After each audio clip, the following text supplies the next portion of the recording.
Welcome to the Aviation Insurance Podcast, the podcast that helps aircraft owners and aviation businesses learn and understand the complex world of aviation insurance and risk management. From the basic principles of aviation insurance to risk management techniques and updates on the aviation insurance market, the Aviation Insurance Podcast is your guide to traverse the world of aviation insurance. Now, here's your host, Tim Bonnell. Well, welcome to the Aviation Insurance Podcast. And today I'm really pleased to have a very special guest joining us. Most of you probably already know who he is, but I'm going to go ahead and read a short version of his bio. It could go on, I'm sure, for days with all that he's done. But Ed Bolen is here, who is the president and CEO of the National Business Aviation Association, which is located in Washington, D.C. Prior to that, he was the president and CEO of GAMA, the General Aviation Manufacturing Association, for 8 years. And before that, he was the senior VP and general counsel. So he's been in the aviation industry for many years. In 2001, President Bush appointed him to the Commission on the Future of the U.S. Aerospace Industry. He was also nominated by President Clinton and confirmed by the U.S. Senate to the Management Advisory Council to the FAA and other organizations. So a lot of organizations. Prior to his association career, he was a majority general counsel to what is now the Senate Committee on Health, Education, and Labor. And pensions, and he also served as a legislative director for the U.S. Senator Nancy Kassebaum of the great state of Kansas, where I am, and played a key role in passing the GARA, the General Aviation Revitalization Act of 1994, which was very important to our industry and had a number of impacts for our insurance industry as well. Ed Bolen has a Bachelor of Arts in Economics from the University of Kansas, just down the street from me, a law degree from Tulane University, and a Master of Laws degree from Georgetown University Law Center. He's also a recreational pilot and former captain of the University of Kansas varsity tennis team. And that's one fact I didn't know, Ed. But Ed, welcome to the show. We're so glad to have you here. Well, Tim, thanks for having me. It's really an honor to be part of this. Yeah, well, so many of us in the entire aviation insurance industry are a part of and attend the National Business Aviation Association and the conference. Obviously, it's much more than the conference, but we're recording this just a little in advance of the conference, and this will be coming out right around the conference time. So we hope to see everyone in Las Vegas here in mid-October. So Ed, today, to get to the point, what are you most excited about right now in the business aviation industry? Well, this is an enormously exciting time in all of aviation. When you look at the technologies that are coming to the market, what's going on with unmanned aerial systems, what's going on with advanced air mobility, commercial space launch, the new technologies, including auto land, where planes are able to effectively land themselves at the push of a button or even recognize when there's an incapacitated pilot flying single pilot and land itself. So enormous technologies coming forward, lots of things that are going on that are really firing people's imaginations and bringing new people into the industry. And so I'm sensing as much excitement and forward-looking feeling about the industry as I've ever felt in my 30 plus years as part of the industry. Yeah, there's a lot going on, and you highlighted a few there, but of that kind of list of things, what innovations or enhancements to the business aviation operations or technology do you feel will have the biggest impact positively on the safety of the aviation industry? Well, I think we've seen tremendous advances in enhancing situational awareness, and that's really key. It is frustrating, after all these years, we continue to see kind of the loss of control in flight continuing to be a major cause of accidents. I think there are lots of things, some of them new, some of them been around. Angle of attack indicators, for example, great low-cost technology that, helps people understand energy management in flight. A lot of the new avionics are really advanced, but I think the important thing that we understand that technology has a huge role to play, but so does training. And I think a lot of effort is going on trying to enhance training. I know from an NBAA perspective, we're very excited about efforts that are being made to kind of have a training standard curriculum. Part 135 operators today need to have individualized programs, approved by the FAA. Then they take them to the Part 142 training centers. We're working on kind of an industry-led effort, working with the FAA to standardize that. And we believe that having more standard curriculum will not only help all Part 135 operators, but will inevitably enhance Part 91 operations as well. We're also very focused on scenario-based training. So it's not kind of rote memory, but actually scenario-based. And so I think it's a multitude of things, Tim, but certainly technologies and training coming together are how we really work to advance the safety of the system. I think another thing is using the data to really advance what we know. And that's part of the standardized training curriculum, but it's also part of the programs. FOQA is really important because it helps us see trends that allow us to have interventions before they become accidents. So FOQA has always been a huge FOQA, by the way, flight ops quality assurance. So that type of data is really important. And we're seeing really relatively inexpensive programs like Cloud Ahoy that are allowing people to see in real time, are they doing stable approaches? Do they have a good descent rate? Are they hitting the touchdown zones? And what we found is this kind of real-time information data is providing usable feedback. So it's a combination, technology, data, training, putting it all together to make sure that at every flight, we're bringing our A game, we're leveraging every opportunity we have and being able to fly safely. Yeah, and I think those terms are music to the aviation insurers' ears, this safety and training. I think that's, on the aviation insurance industry side, that's one of the challenges we have to embrace is how do we process and collect and gather all this, the flight data recording, the FOQA information into the underwriting systems, into what we as brokers get from the customers in order to, put that empirical data to use in the rating and evaluation of risks and those type of things. So there's a lot of exciting things, and I think on the insurance side, like I said, it's just we have to do our part and taking those inputs and putting them to work. But it is exciting. Obviously, safety and training, everyone wins across the board, and so it's exciting to hear of NBAA's initiatives and really taking the lead on that from that perspective. And Tim, it's really part of a culture as well. And so NBAA has long been a proponent of safety management systems. As you're aware, NBAA has had ISBAO, our international standards for business aviation operations. As we all know, the FAA has come forward with a notice of proposed rule related to SMS for our industry. I think we believe strongly in having a safety culture, that SMS is a great tool for that. But in working with the FAA, we want to make sure that the tool that they come forward with is scalable to business aviation operations. I was on a program recently and I said, a scalpel is a great cutting tool and a chainsaw is a great cutting tool, but they're not interchangeable. It depends on what it is that you're working on which is the right cutting tool to use. And so SMS is part of a culture. The data is something that's becoming increasingly available. Scenario-based training, the technology enhancements, that's really how we go forward together. Oh, absolutely. That's really good. SMSs are undoubtedly very much a loved thing in the insurance side of it. And I agree completely.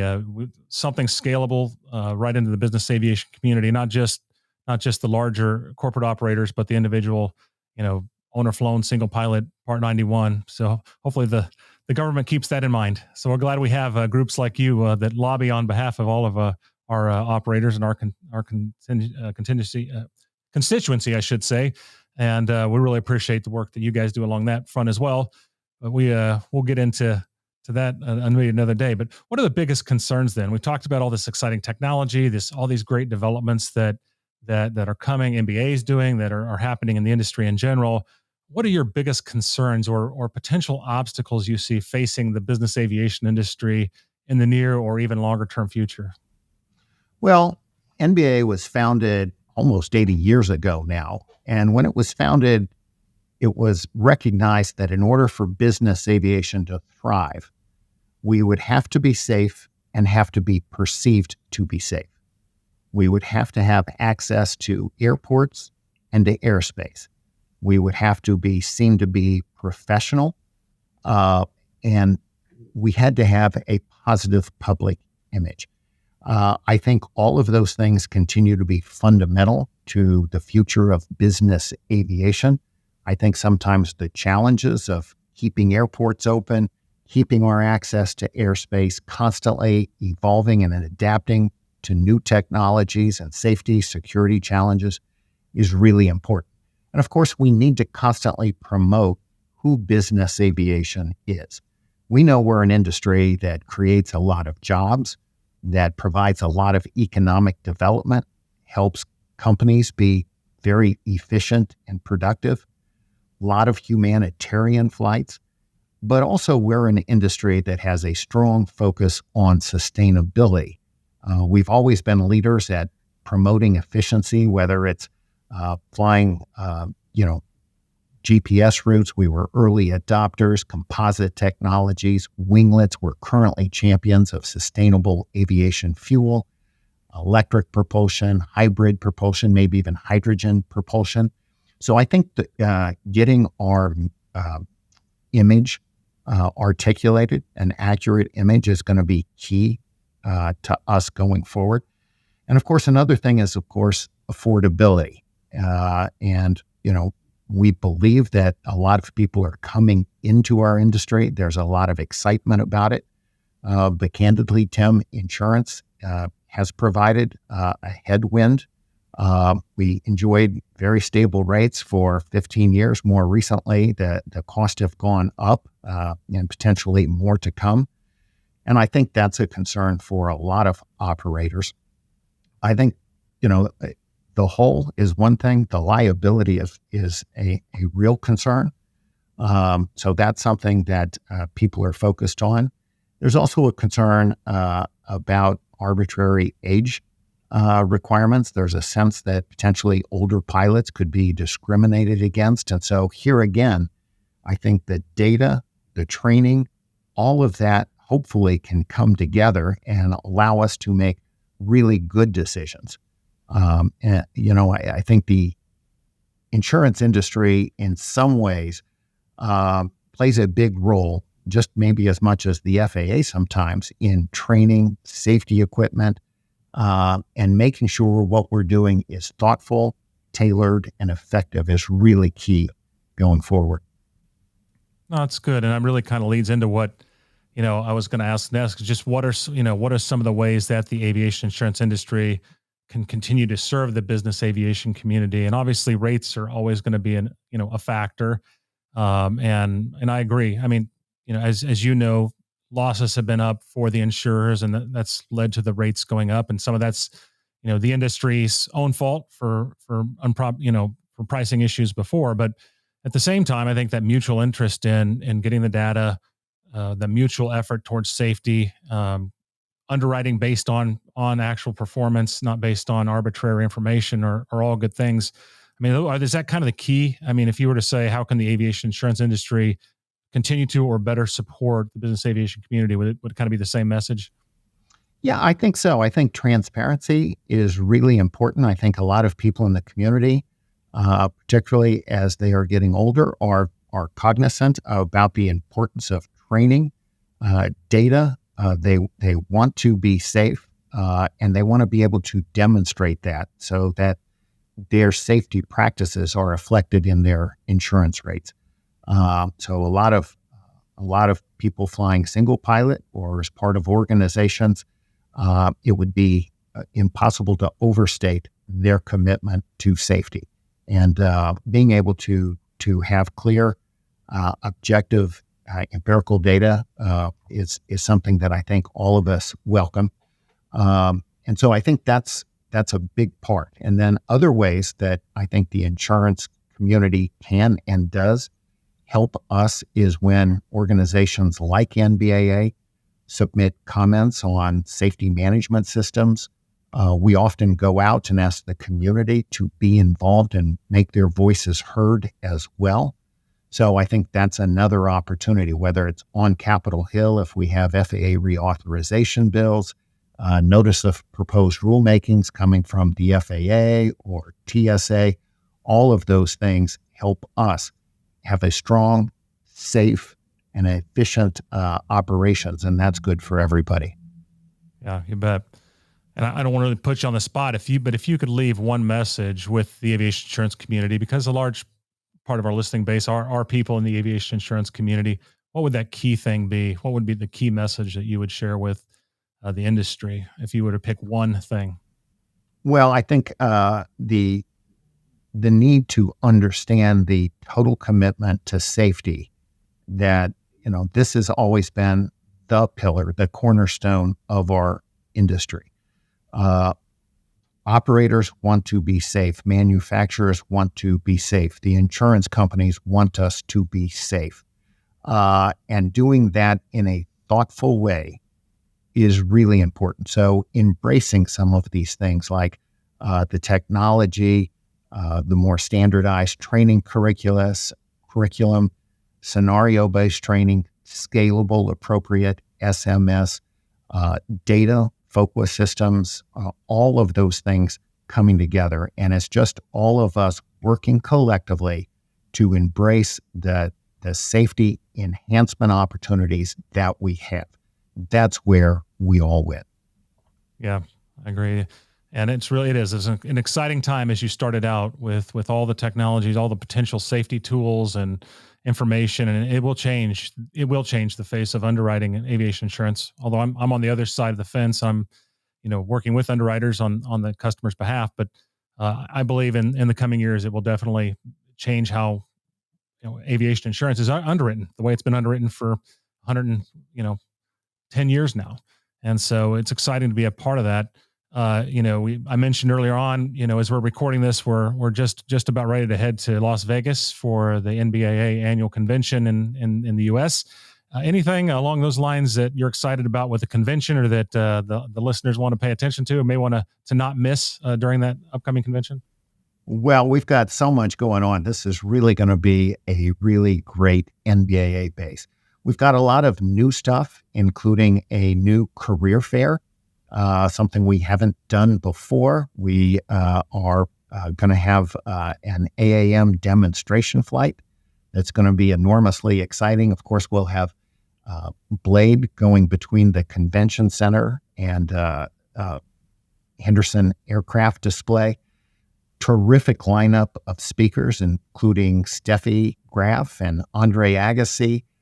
We're going to honor Jared Isaacman, who flew the Inspiration 4 out and orbited the Earth. So just a real celebration of all that is business aviation. And that includes our commitment to safety, our commitment to sustainability, innovation, workforce development, security. All of that is going to be writ large. And so very excited to have all of that on display and being celebrated, and looking forward to welcoming the international business aviation community to Las Vegas. Yeah, it's always good, and it's clearly an exciting lineup this year. So I know I look forward to being there and being a part of all that's going on. And so thank you for you and your team and your work to put on such a great program and for all these initiatives. I know you're a very busy guy and have a lot going today. So I just like to ask, is there anything that I might have missed asking, or any closing thoughts you might have as we bring this conversation to an end? Well, I just think it's really important for all of us in business aviation to be out and about and celebrating our industry. In order for business aviation to really thrive and succeed, it's important for us to attract, develop, retain the best and the brightest. And so going out and making sure young people understand that this is a great industry, one that offers an opportunity to be part of a great community, have a lot of great experiences, work with the latest technologies, grow as an individual. All of that is who we are. And I think as we move forward, being safe, being secure, being able to operate our aircraft where we need to go, when we need to get there, but also making sure we're bringing in the best and the brightest and giving them the tools they need to succeed. And I think all of these things are all of our responsibility. Absolutely. That's really good stuff. So Ed, just thank you so much again. I know you've got a lot going on today and always. And so just thank you for carving out this time to share with myself and then obviously our audience in the business aviation and the aviation insurance industry. And just thank you for your time. Thank you for leading your team to accomplish all these safety initiatives and bring that to the forefront, because we all win when we work together, as you said, with all these initiatives. So thank you again for being here today. All right, Tim. Thank you. And thanks to everybody. We'll look forward to seeing you in Las Vegas. Well, that sounds great. Well, that's all, folks, for this episode. Join us again next time as we continue navigating the waypoints in aviation insurance. Until then, enjoy clear skies and unlimited visibility. Thanks for listening to the Aviation Insurance Podcast. If you found this episode of value, please share it with someone who would benefit from this information. Don't forget to subscribe in your podcast player so you don't miss any new episodes, and to help our show have more impact. This episode is brought to you by Aeris Insurance Solutions, your flight plan for navigating the turbulence of aviation insurance. For more information, visit aerisinsurance.com. That is www.aerisinsurance.com. Disclaimer: these episodes are for educational purposes only, and due to the changing regulatory and legal nature of the business, some information may change over time. Having a well-educated and experienced aviation insurance broker on your team is an absolute requirement to success in business and for managing your aircraft and aviation business risks.